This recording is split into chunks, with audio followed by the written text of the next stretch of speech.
ओम शांति। आज की मुरली 27 जून 2025। आज बाबा ने कहा, मीठे बच्चे, तुम्हारा टाइम बहुत वैल्यूबल है, इसलिए फालतू बातों में अपना टाइम वेस्ट मत करो। आज का प्रश्न, मनुष्य से देवता बनने के लिए बाप की कौन सी श्रीमत मिली हुई है? उत्तर, बाबा ने कहा, बच्चे, तुम जबकि मनुष्य से देवता बनते हो तो कोई आसुरी स्वभाव नहीं होना चाहिए, कोई पर क्रोध नहीं करना है, किसको भी दुख नहीं देना है, कोई भी फालतू बातें कान से नहीं सुननी है। बाप की श्रीमत है, hear no evil, see no evil, dash dash dash. धारणा के लिए मुख्य सार, ज्ञान की बातों के सिवाय और कोई बात मुख से नहीं निकालनी है। झरमुई झगमुई की बातें कभी नहीं सुननी है। मुख से सदैव व्रत निकलते रहे, पत्थर नहीं। इसमें बाबा ने हमें वाचा पर बहुत ध्यान देने के लिए कहा है। धारणा नंबर 2, सर्विस के साथ साथ याद की यात्रा में रहे स्वयं को निरोगी बनाना है। अविनाशी सर्जन स्वयं भगवान हमें मिला है 21 जन्म के लिए निरोगी बनाने, इसी नशे व खुशी में रहना है। आज का वरदान, हर कर्म में फॉलो फादर कर स्नेह का रेस्पॉन्स देने वाले तीव्र पुरुषार्थी भव।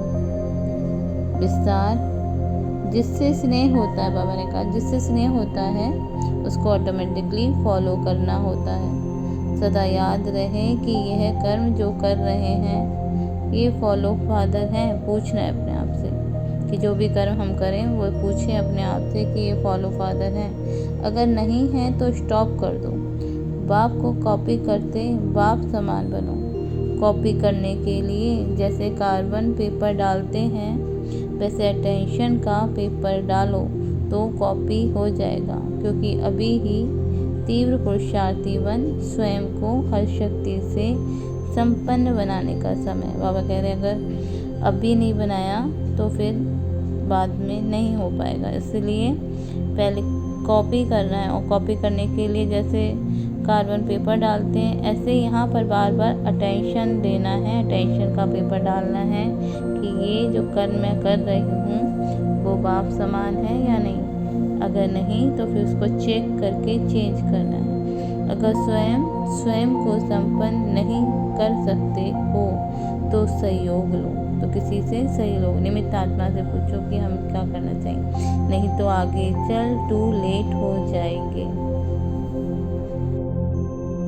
स्लोगन, संतुष्टता का फल प्रसन्नता है। प्रसन्न चित्त बनने से प्रश्न समाप्त हो जाते हैं। अव्यक्त सारे, आत्मिक स्थिति में रहने का अभ्यास करो, अंतर्मुखी बनो।